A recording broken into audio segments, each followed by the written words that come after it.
when 17-year-old Emma Reeves walked into a Greyhound station at midnight with $73, a duffel bag containing everything she owned, and a 7-month pregnant belly she'd been hiding from a stepfather who'd raped her for 2 years.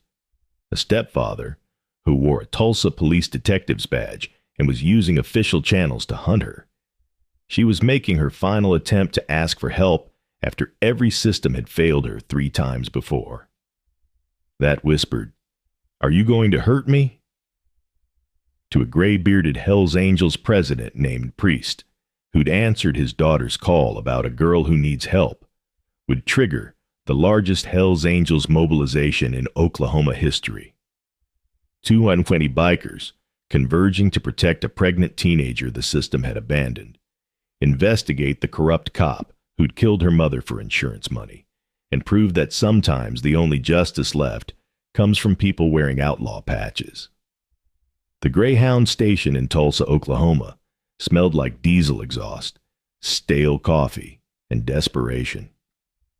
It was 11:47 p.m. on a Friday in late September, when Marcus Priest Dalton walked through the glass doors, his black leather Hells Angels vest catching the fluorescent light.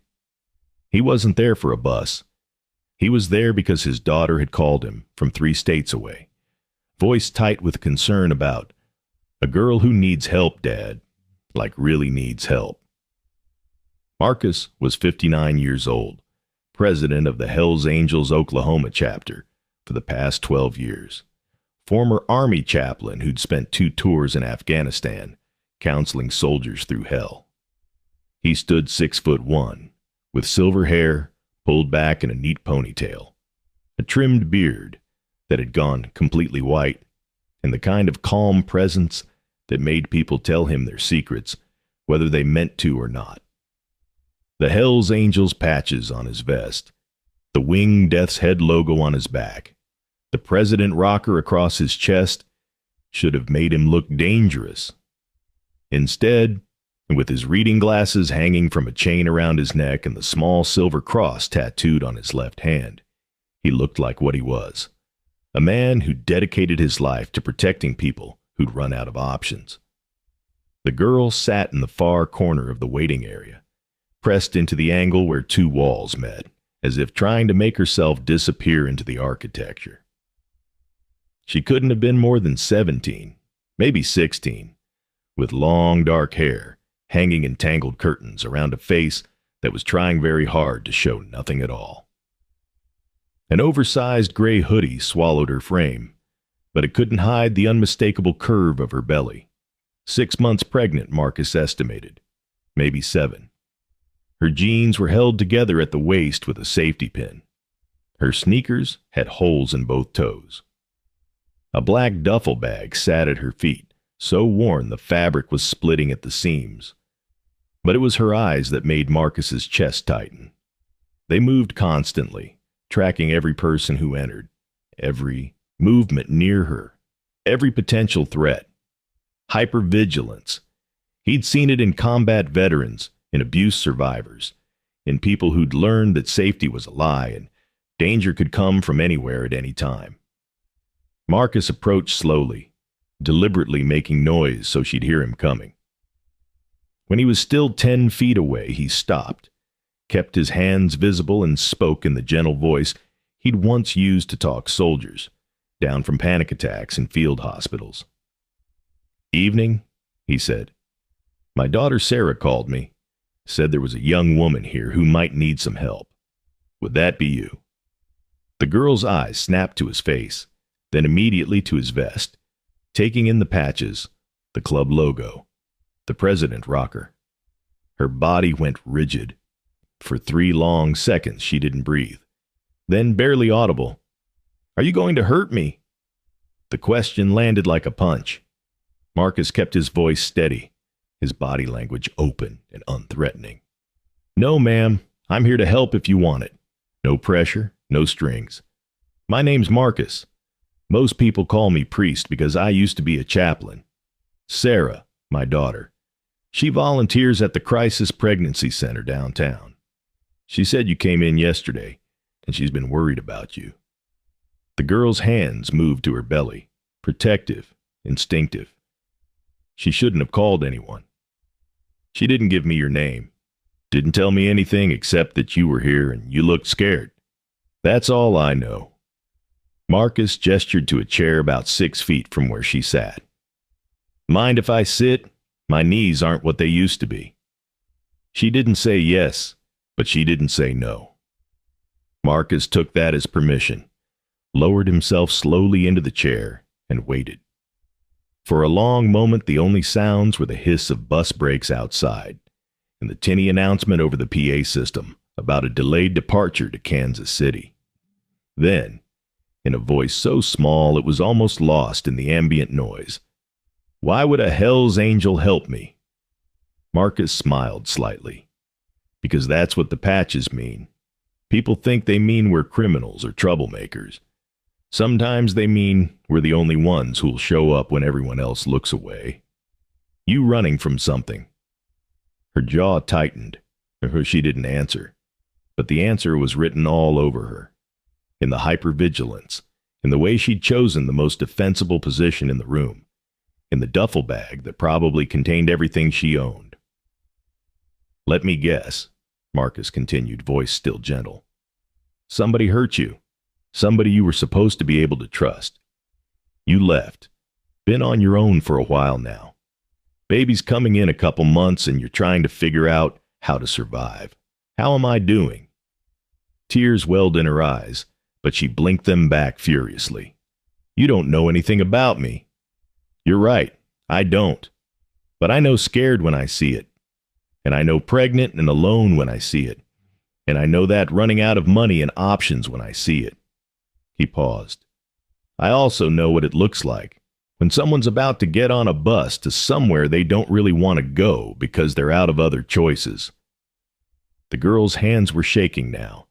She pressed them harder against her belly. Marcus leaned forward slightly, elbows on his knees, making himself smaller, less imposing. "What's your name? Why do you need to know my name? Because if I'm going to help you, I'd like to know what to call you. But if you're not ready to tell me, that's okay too. We can work around it." She studied his face for a long time, looking for the trap, the angle, the danger. Marcus had been studied like this before, by soldiers deciding whether to trust him with their trauma, by abuse victims deciding whether to reveal what had been done to them. He held her gaze steadily, let her see what was there. No threat, no judgment, just a man who meant what he said. Finally, barely a whisper, "Emma, Emma Reeves. Emma." Marcus nodded once. "Thank you for trusting me with that. Now, Emma, I'm going to ask you a hard question, and you don't have to answer if you don't want to. But the answer will help me figure out how to help you. Are you running from someone specific? Someone who might be looking for you?" Emma's breathing quickened. Her eyes darted to the entrance, then back to Marcus. "My stepdad," she whispered. "David Chen. He's a cop." And there it was. The piece that made everything make terrible sense. Hit subscribe if you believe in real heroes. Comment where you're watching from, and share this with someone who needs to remember that protectors still exist. Now let me tell you about the night Emma Reeves stopped running, and 220 Hell's Angels made sure she'd never have to run again. Marcus kept his expression neutral, but his mind was already working through implications. A cop, which meant connections, resources, authority, which meant Emma had probably tried to get help through official channels and been shut down because her abuser wore a badge. "Tell me what happened, Emma. Take your time. Start wherever feels right." Emma's voice came out broken, halting, like words that had been locked up too long and were rusty from disuse. "My mom died when I was 14. Cancer. David was her boyfriend. They'd been together 2 years. He was nice when she was alive, patient, helpful. After she died, I had no one else, so social services let me stay with him. He had legal guardianship. She paused, swallowed hard. It started small. Comments about my body, how I was filling out, how I was becoming a woman. Then he started coming into my room at night. Just to talk, he said, just to make sure I was okay. Then he'd sit on my bed. Then he'd touch my hair. Then, her voice cracked. By the time I was 15, he was raping me regularly. He said if I told anyone, he'd make sure I ended up in foster care or juvenile detention. Said his cop friends would believe him over me. Said I'd be labeled a troubled teen, a liar, a girl with behavioral problems. Marcus's hands had curled into fists, but he kept his voice gentle. Did you try to tell anyone? I tried 3 times. First, I told my school counselor. She called David. He came to the school in his uniform. Told her I'd been having problems since my mom died. That I was acting out, making up stories for attention. The counselor believed him. Second time, I tried calling the child abuse hotline. The caseworker who came to investigate. He was David's friend. They went to the police academy together. Case closed before it even opened. Third time, I went directly to the police station. Tried to file a report. The desk sergeant laughed in my face. Said I should be grateful David took me in after my mom died. Jesus, Marcus breathed. Then I got pregnant. Emma's hand moved protectively over her belly. I didn't tell him. I tried to hide it as long as I could. Wore baggy clothes, bound my stomach. But he found out 6 weeks ago. He was furious. Told me I was going to get an abortion, that he wasn't raising a kid.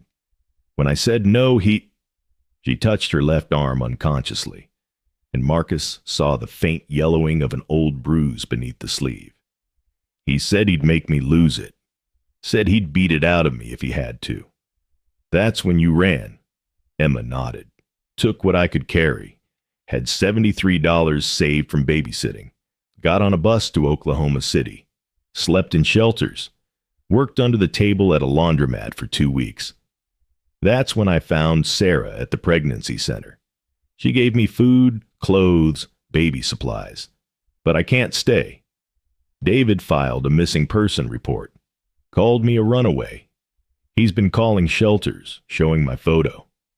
I saw a bolo. Be on the lookout, with my picture at a truck stop.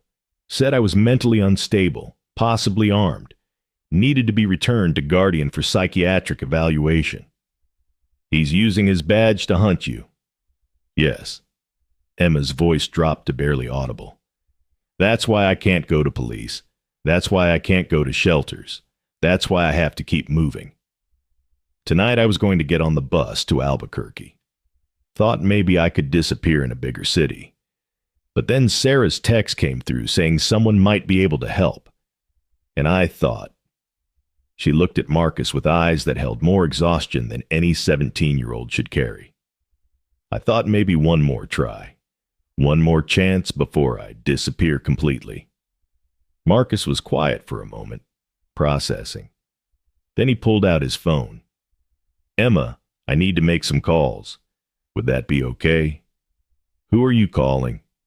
My brothers, all of them. Emma's eyes widened. Why? Marcus met her gaze steadily. Because you saved yourself. You fought like hell to protect your baby. You survived 6 months of hell because you refused to give up. That kind of courage deserves respect. Deserves protection. Deserves a brotherhood standing between you and the man who hurt you. I don't understand. You will. First, though, I need to know something. When's your baby due? November 14th. 7 weeks. Do you have prenatal care? Doctor visits? Emma shook her head, tears finally spilling over. I can't afford it. I can't use insurance because David would be notified. I've been trying to stay healthy, taking vitamins when I can afford them. But I'm scared. I don't know if the baby's okay. I don't know what I'm doing. Marcus stood slowly, pulled a card from his wallet. This is my daughter Sarah's number. You already have it. but now you have it written down. This is my number. You can call either of us, anytime, day or night. Right now, I'm going to call my brothers. Then we're going to get you somewhere safe, somewhere warm, somewhere with a real bed and real food. And tomorrow morning, we're going to make sure you and your baby get proper medical care. After that, we're going to deal with David Chen. You can't fight a cop. Watch me. Marcus's voice was steel, wrapped in velvet. You're under Hell's Angels' protection now. That's not charity, Emma. That's blood debt. You're carrying a child, which makes you sacred. You're being hunted by someone who abused their authority. That makes this personal.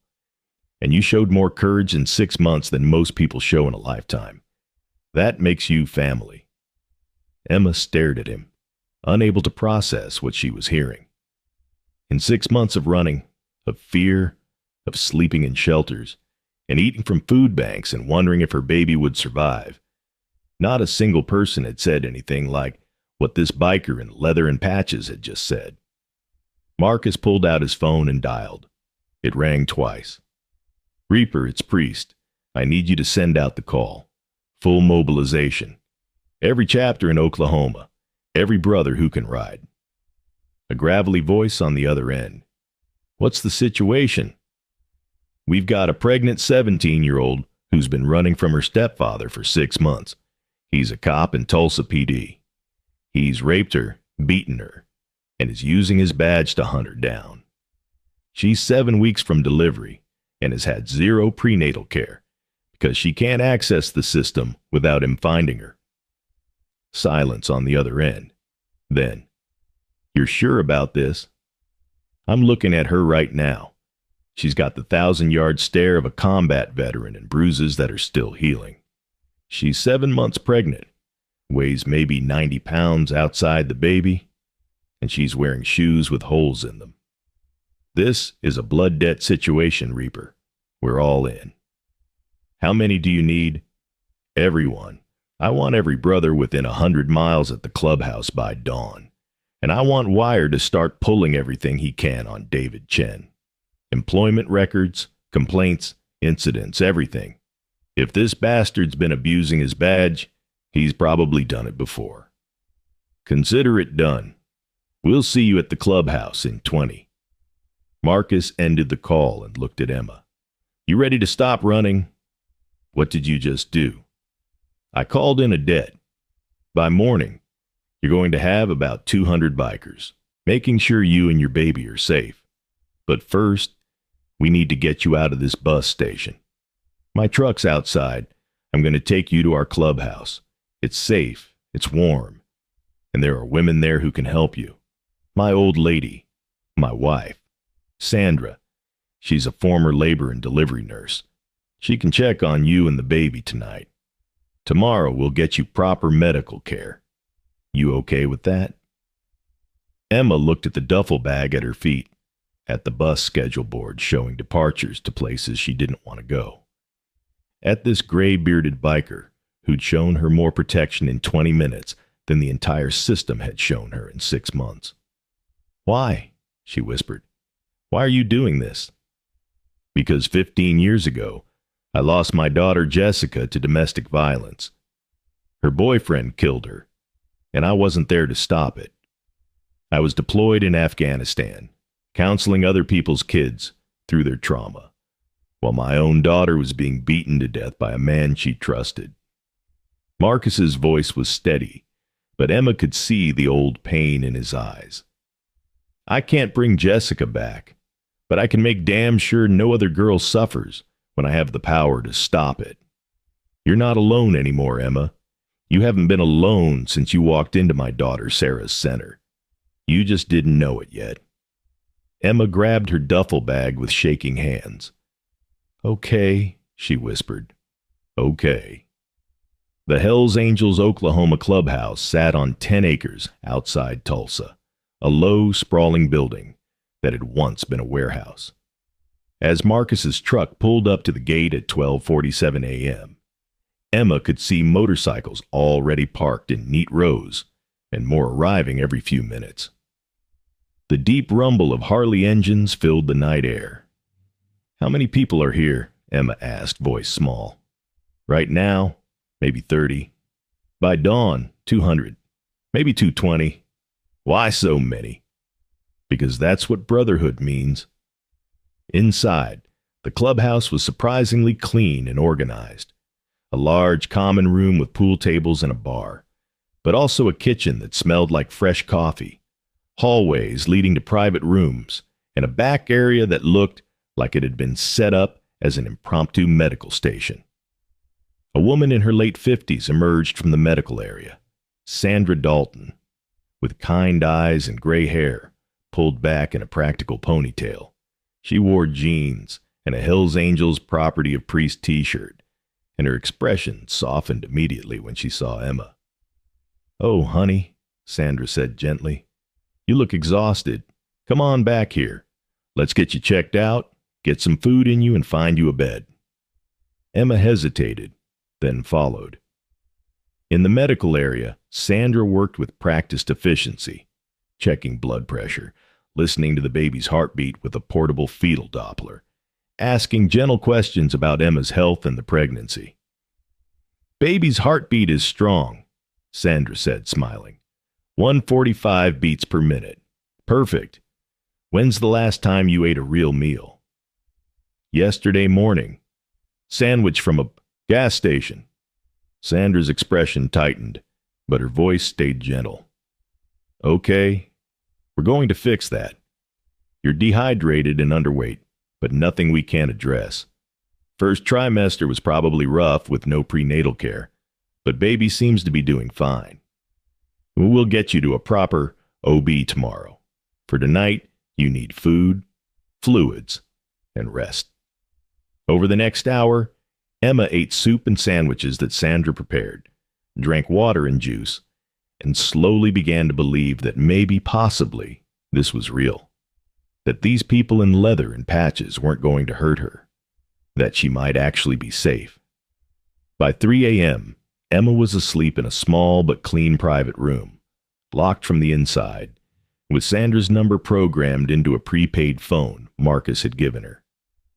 "Call if you need anything. Someone's always awake here," he'd told her. In the main clubhouse, Marcus stood before 40 brothers, who'd arrived within 2 hours of his call. More were still coming. The room was quiet, focused, every patched member giving him their complete attention. "Brothers," Marcus began, "we've got a situation. A 17-year-old pregnant girl, 7 months along, has been running for 6 months from her stepfather, who's been raping her since she was 15. He's a cop. Tulsa PD. He's been using his badge to hunt her, filed false reports, got bolo bulletins circulated. She's tried 3 times to get help through official channels. Every time, his connection shut her down." A rumble of anger moved through the assembled bikers.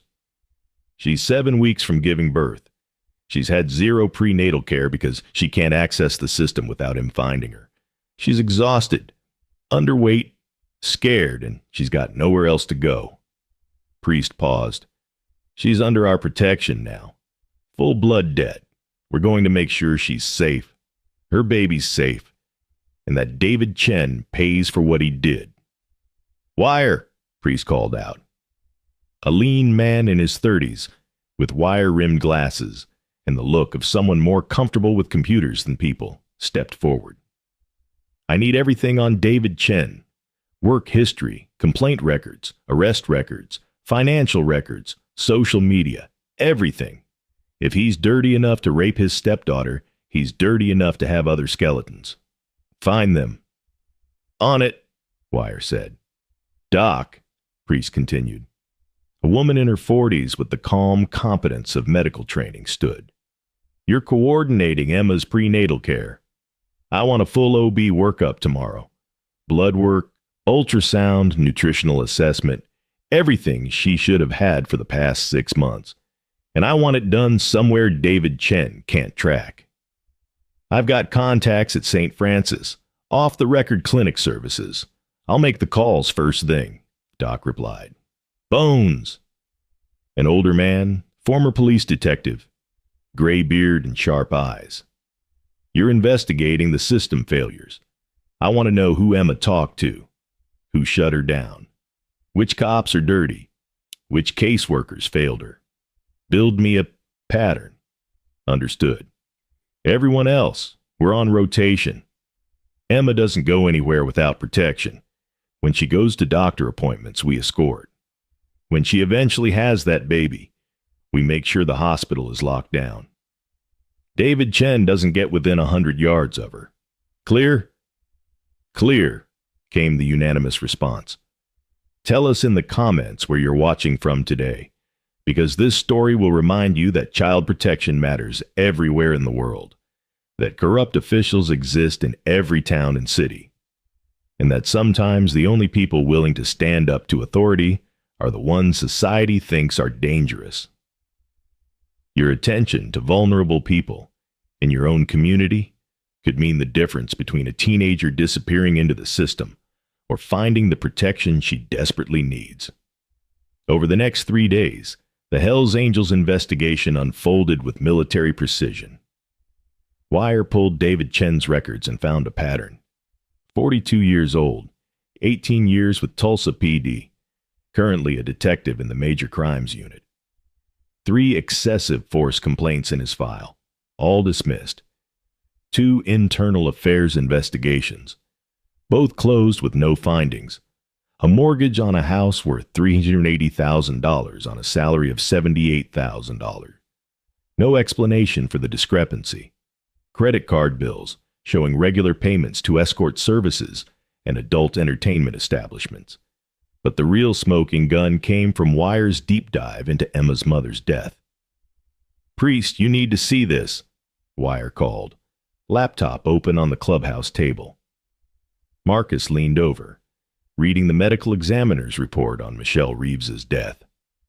The official cause? Cancer, stage 4 pancreatic, metastasized. Death certificate signed. Case closed. Now look at this. Wire pulled up another document. Insurance policy on Michelle Reeves. Taken out 8 months before her death. Beneficiary: David Chen. Payout: $250,000. Jesus! Gets better. Or worse, depending on how you look at it. Michelle's oncologist notes show she was in remission 6 months before she died. Tumor markers dropping. Prognosis improving. Then suddenly, rapid decline. Dead in 3 weeks. Bones leaned in. You thinking what I'm thinking? That maybe pancreatic cancer wasn't what killed her, Wire confirmed. I pulled hospital records. In Michelle's last 2 weeks, David was her primary caregiver at home. He administered her medications. He controlled her food, her visitors, everything. He killed her, Marcus said flatly. Killed her for the insurance money, then took guardianship of Emma. That's my guess. But proving it will be hard. She was already terminal, so cause of death wasn't questioned. What about Emma's guardianship? Bones asked. How did that happen? Wire pulled up more documents. Michelle didn't have a will. No family, parents dead, no siblings. When she died, David petitioned for guardianship. Said he'd been in a relationship with Michelle for 3 years. That Emma knew him. That he wanted to honor Michelle's wishes by taking care of her daughter. Family court approved it in 48 hours. Expedited because David was law enforcement and passed background checks. Nobody looked twice because he had a badge, Priest said. And once he had guardianship, he had complete control. Who's the family court judge who approved it? Harold Brennan. He and David went to high school together. Corruption, Bones muttered. Systems rotten from the inside. Meanwhile, Doc had coordinated Emma's medical care. At St. Francis Hospital's off-the-record clinic, Emma received her first real prenatal examination in 6 months.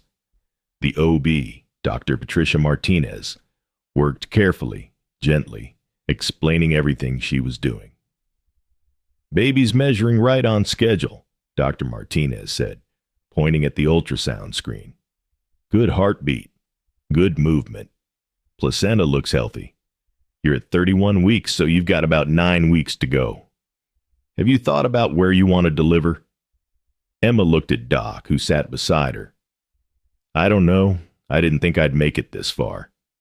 You'll make it, Doc said firmly, and you'll have the safest delivery any girl in Oklahoma's ever had, because you'll have 200 bikers making sure nothing goes wrong. Dr. Martinez smiled. I've delivered babies under a lot of circumstances, but never with that kind of security detail. If you want, I can arrange for you to deliver here. Private room, off the books billing, and your family can maintain whatever security protocols they need. Thank you, Emma whispered, tears streaming down her face. Thank you for not asking questions, for not judging. Honey, Dr. Martinez said gently, I've been doing this for 25 years. I can spot abuse from across a room. Whatever you've been through, you survived it. Now we're going to make sure you and this baby thrive. The blood work came back, showing Emma was anemic and vitamin deficient, but nothing that couldn't be corrected with proper nutrition and supplements. Doc set up a meal plan, got Emma on prenatal vitamins, and scheduled weekly check-ins. But the investigation into David Chen revealed something even more troubling. Bones, using his old police contacts, found 3 other cases with eerily similar patterns. Young women who'd filed complaints against David Chen. Harassment, stalking, inappropriate conduct. All 3 complaints dismissed. All 3 women later recanted, claiming they'd misunderstood or exaggerated. One of those women Bones discovered had disappeared 2 years ago. Missing person case, never solved. This isn't Emma's abuser, Bones reported to Priest. This is a serial predator who's been using his badge as cover for at least a decade. We need to go to the feds, Priest said. Local police are compromised. We need someone from outside the system. I've got a contact, Bones replied. FBI agent I worked with on a task force years ago. She's based in Oklahoma City, specializes in corruption cases. Her name's Sarah Chen, no relation to David. I can reach out, see if she'll look at what we've compiled. Do it. But Emma's safety comes first. We don't move on anything that puts her at risk. By day 5, FBI Special Agent Sarah Chen arrived at the clubhouse. She was in her early 40s, sharp-eyed, skeptical at first about sitting down with a room full of Hell's Angels. But as Bones walked her through the evidence, the financial records, the insurance payout, the pattern of complaints, the missing woman, her skepticism transformed into focused determination. This is a racketeering case, Agent Chen said. Corruption under color of law, abuse of authority, possibly murder. If I can tie David Chen to the missing woman, we're looking at federal kidnapping charges. And if we can prove he hastened Michelle Reeves's death, that's murder for hire, even if he did it himself. What do you need from us? Priest asked. First, I need Emma's testimony. Full statement, recorded, documented. I need to know everything. The abuse timeline, the system failures, who she contacted and how they responded. Second, I need protection for her. If David finds out we're investigating, he's going to escalate. Can you guarantee her safety? Priest gestured around the room. Agent Chen, in the past 5 days, we've had 40 brothers rotating shifts, making sure Emma's never alone, never vulnerable. We've got security at every entrance to this property. We've got eyes on David Chen's house, his work, his movements. He can't get within 100 yards of her without us knowing. Can we guarantee her safety? Absolutely. Agent Chen studied the assembled bikers, men in leather and patches who looked like every stereotype of outlaws, but who were sitting here offering protection to a pregnant teenager. The system had failed. Okay, she said finally. We're doing this, But we do it right. Everything legal, everything documented. I need your word that there's no vigilante justice. We build a case, we arrest him properly, and we let the system work. You have my word, Priest said. We protect. The law punishes. Emma's interview with Agent Chen took 4 hours. In a private room at the clubhouse, with Doc and Sandra present for support, Emma told her story from beginning to end. The abuse, the rape, the pregnancy, the attempts to get help, the system failures. Every detail documented, recorded, time-stamped. When it was over, Emma was exhausted but lighter. For the first time in 2 years, someone with actual authority had listened, believed, and promised action. What happens now? Emma asked. Now we build the case, Agent Chen replied. We corroborate your testimony with the evidence the gentlemen here have compiled. We interview the women who filed previous complaints. We look at your mother's death with fresh eyes. And when we have everything we need, we arrest David Chen and make sure he never wears a badge again.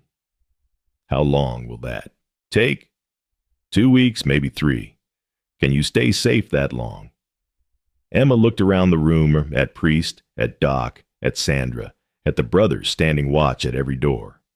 Yeah, she said, I can stay safe. If this story has touched your heart, take a moment to share it and subscribe to Gentle Wheels. Because what happened next would prove that justice takes time, but arrives with overwhelming force, that protective people exist in the most unexpected places, and that sometimes the family you choose is stronger than the family you're born into. When corrupt authority meets righteous brotherhood, the outcome is never in doubt. The investigation took exactly 16 days. Wire traced David Chen's financials and found offshore accounts containing $430,000, the insurance money from Michelle's death, plus suspected payouts from other criminal activity. Bones interviewed 2 of the 3 women who'd filed complaints, both now willing to testify after learning they weren't alone. The 3rd woman, the one who disappeared, remained missing, but her case was now actively connected to David. Agent Chen brought in a forensic accountant who documented a pattern of deposits to David's accounts that coincided with closed cases, suspected bribery, evidence tampering, extortion.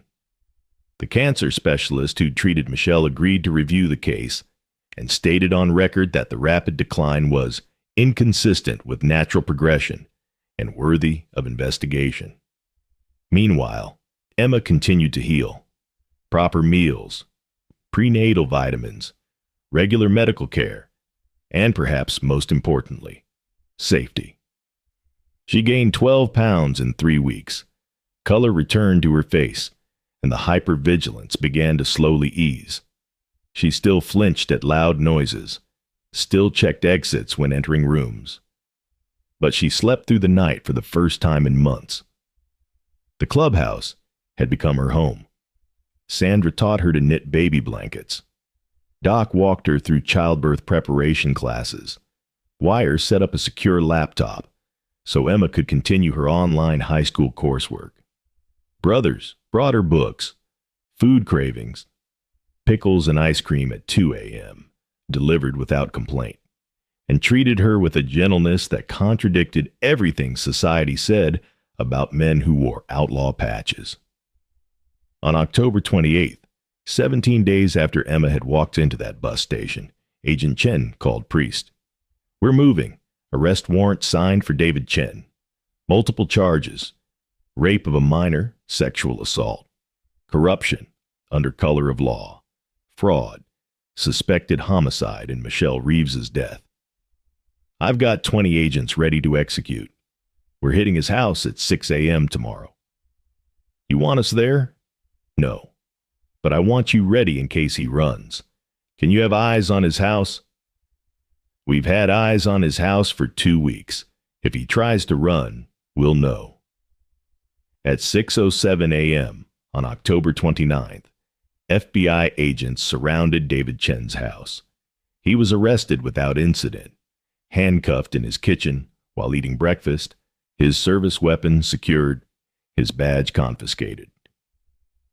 The arrest made regional news. Tulsa police detective charged with rape, corruption, suspected murder. The system that had protected him for 18 years suddenly couldn't distance itself fast enough. The police chief held a press conference denouncing David, promising full cooperation with federal investigators. The district attorney opened reviews of every case David had worked. The family court judge, who'd approved Emma's guardianship, quietly retired. Agent Chen called Emma personally. He's in federal custody. No bail. Flight risk and danger to witnesses. Trial's set for February. You're safe, Emma. He can't touch you. Emma, 7 months pregnant and surrounded by Hell's Angels who'd become family, cried for an hour. Not sad tears. Relief tears. Freedom tears. It's over, she kept whispering. It's really over. Not quite, Priest said gently. You've still got a baby to have. That's the next chapter. The good chapter. Emma went into labor on November 16th at 3:47 a.m., 2 days past her due date. The contractions started mild and built steadily. By 5 a.m., Sandra had called Dr. Martinez, and by 6:30 a.m., Emma was in the private delivery room at St. Francis Hospital that Doc had arranged. Outside the maternity ward, 18 Hell's Angels stood watch. Inside, Sandra held Emma's hand, coached her breathing, whispered encouragement. Dr. Martinez worked with calm efficiency. You're doing great, Emma. You're so strong. Just a little longer. At 2:47 p.m., after 11 hours of labor, Emma gave birth to a baby girl. 6 pounds, 9 ounces, healthy lungs, perfect 10 fingers and 10 toes. Emma held her daughter for the first time, this tiny, perfect being she'd fought so hard to protect, and sobbed. She's beautiful, Sandra whispered. What's her name? Emma looked at her daughter's face, then at Sandra, then at Doc standing in the doorway, then at Priest visible through the window keeping watch. Hope, Emma said. Her name is Hope. The first 2 weeks were exhausting. Sleepless nights, constant feedings, learning to be a mother while still being a child herself. But Emma wasn't alone. Sandra taught her to nurse, to swaddle, to soothe. Doc checked on Hope daily. Brothers brought diapers, formula for backup, baby clothes that their own children had outgrown. The clubhouse transformed.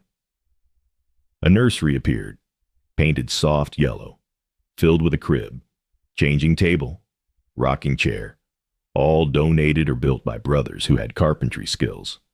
A schedule emerged. Day shift brothers who kept watch. Night shift brothers who helped with 2 a.m. diaper changes so Emma could sleep. Hope became the clubhouse princess, passed carefully between massive tattooed arms, sung to with voices that had seen too much violence but found tenderness for this small life. Wire set up Emma's GED testing. She passed in December. Doc helped Emma apply for community college for the following fall, with childcare arranged. Bones worked with Agent Chen to ensure Emma received victim compensation funds and access to the $250,000 insurance payout that should have been hers after her mother's death. David Chen's trial began in February. Emma testified via video link, safe, protected, with Priest and Sandra beside her. She told her story clearly, completely, without shame. The jury deliberated for 90 minutes, guilty on all counts. Sentencing, 25 years federal prison for the rape charges, additional 10 years for corruption, consecutive sentences totaling 35 years. David Chen, age 42, would be 77 before parole consideration. Additionally, Michelle Reeves's death was officially reclassified as suspicious. Exhumation and toxicology testing revealed elevated levels of morphine inconsistent with prescribed doses. David Chen was charged with second-degree murder, another 15 years consecutive. He'd die in prison. The Tulsa PD underwent massive internal investigation. 4 officers were fired for failing to investigate Emma's complaints. The caseworker who'd dismissed Emma's report lost her license. The judge who'd fast-tracked David's guardianship was censured. And Agent Chen, in her closing report, included a paragraph that would later be quoted in training materials at the FBI Academy. This case was solved not by federal law enforcement, but by a motorcycle club that society considers criminal. When every official system failed Emma Reeves, the Hells Angels Oklahoma chapter provided protection, investigation, and justice. They exemplified what community protection should look like. Every badge-wearing officer should study this case and ask themselves, why was a teenager safer with outlaws than with us? 6 months after Hope's birth, on a warm Saturday in May, the Hells Angels Oklahoma chapter held a ceremony. Emma stood in the clubhouse, Hope in her arms, surrounded by 220 brothers who'd mobilized to save her.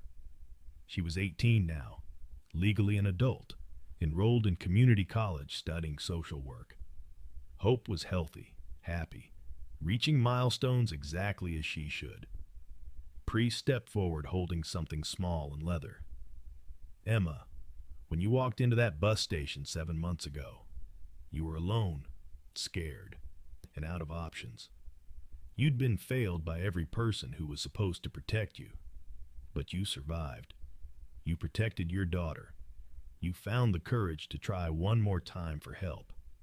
That courage made you family.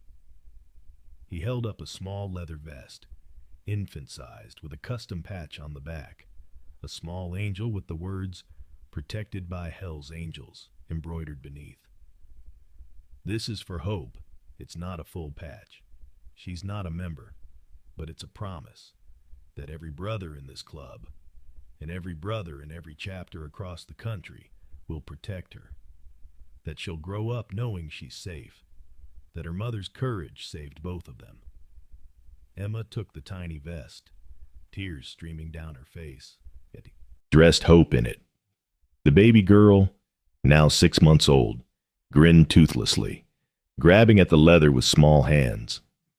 Then Priest presented Emma with something else, a larger vest, youth-size black leather, with a special patch on the back showing a phoenix rising from flames, with the words Hell's Angels Family curved above it. "This one's yours," Priest said. "You're not a rider, you're not a member, but you're family, forever. That patch means you're protected. It means we stand with you. It means you're not alone. Ever." Emma put on the vest, and for the first time in years, since before her mother died, since before David Chen, she felt like she belonged somewhere, like she was home. The brothers erupted in applause, not polite clapping, but thunder. The sound of 220 people saying without words, "We see you. We claim you. You're ours." 2 years later, Emma graduated from community college with honors. Hope was a happy, healthy toddler who called Priest Grandpa and Sandra Gamma, and who had 50 uncles who would have torn down the sky for her. Emma was 20 years old now, working as a victim advocate with the Oklahoma Coalition Against Domestic Violence and Sexual Assault. She spoke at high schools about recognizing abuse. She testified before the state legislature about system reforms. She appeared on local news talking about the gaps that let predators like David Chen operate unchecked. And always she wore her leather vest with the Hells Angels family patch. In one interview, a reporter asked her, "Aren't you afraid of being associated with a motorcycle club? Don't you worry about the stigma?" Emma smiled. "Stigma? The Hells Angels saved my life and my daughter's life when every official system failed us. They investigated when police wouldn't. They protected when authorities looked away. They gave us family when we had no one. You want to stigmatize that? You go ahead. I'm going to spend the rest of my life making sure other girls know that safety doesn't come from badges and titles. It comes from people who show up. Hope grew up knowing her story, not the details. Emma would share those when Hope was old enough. But the essentials, that her mother had been brave, that family wasn't always blood, and that the scariest looking people were sometimes the gentlest. On Hope's 5th birthday, the clubhouse threw a party. 50 bikers, their families, children everywhere, cake and presents and laughter. Hope wore her tiny vest with the angel patch, now worn and loved from years of wear. Priest watched Emma sitting with her daughter, surrounded by brotherhood, and thought about Jessica, his daughter who hadn't survived. The pain never fully went away. But this, Emma and Hope thriving, families protected, predators imprisoned. This was how he honored Jessica's memory. You did good, Priest, Bones said, appearing beside him. We did good, Priest corrected. All of us. 220 brothers for one pregnant teenager. Some people would say that's overkill. Priest smiled slightly. Those people have never been a pregnant teenager with nowhere to go. To them, 200 seems like too many. To Emma, it was exactly enough. Marcus Priest Dalton was 61 now, silver hair gone completely white, reading glasses a permanent fixture, knees that complained in cold weather. But he still wore his Hells Angels president patch with pride. Still took calls at midnight from his daughter Sarah about someone who needs help, because that's what the patches meant. Not criminal, not dangerous, not outlaw. Protector, family, brotherhood. And sometimes when the official systems failed, when the badges became the predators, when nowhere was safe, sometimes the Hells Angels were the only justice left. Emma Reeves learned that truth in a bus station at midnight. Hope Reeves wore it on her back in tiny leather. And 220 Hells Angels proved it through action, not words. Drop a comment telling us where you're from, because this story will change how you see the people society overlooks, the women who fall through cracks in the systems that claim to protect them, and the definition of what family really means. Somewhere out there, another Emma is deciding whether to get on a bus to nowhere or take one more chance on asking for help. Your attention to the vulnerable in your community might be the difference between disappearing and being found. This story isn't about motorcycles or leather or patches. It's about a girl who refused to give up, even when every system designed to protect her had failed. It's about a baby who survived because her mother was braver than any 17-year-old should have to be. And it's about 220 people who wore the word outlaw on their backs, but exemplified protection, justice, and family better than the people who wore badges. The last time Emma visited the clubhouse, Hope was 7 now in 2nd grade, thriving. She found Priest in his office, updating security protocols. You got a minute? Emma asked. For you? Always. Emma sat across from him, Hope playing with toy motorcycles on the floor. I've been thinking, Emma said, about that night in the bus station. I've never asked you. Why did you come? Sarah called you, but you could have sent someone else. Why did you show up personally? Priest was quiet for a moment. Then, because 15 years ago, I got a call that my daughter Jessica had been killed by her boyfriend. I was in Afghanistan. I couldn't protect her, but I could protect you and every girl after you. That's how I honor her. That's how I make sure her death wasn't meaningless. I'm sorry, Emma whispered. Don't be. Be what you are. Be the proof that sometimes intervention works. Be the voice that tells other Emmas that asking for help can be answered. He smiled slightly. You've become everything I hoped you would. Strong, educated, helping others, and hopeful. He looked at the little girl playing contentedly. She's growing up, knowing she's safe.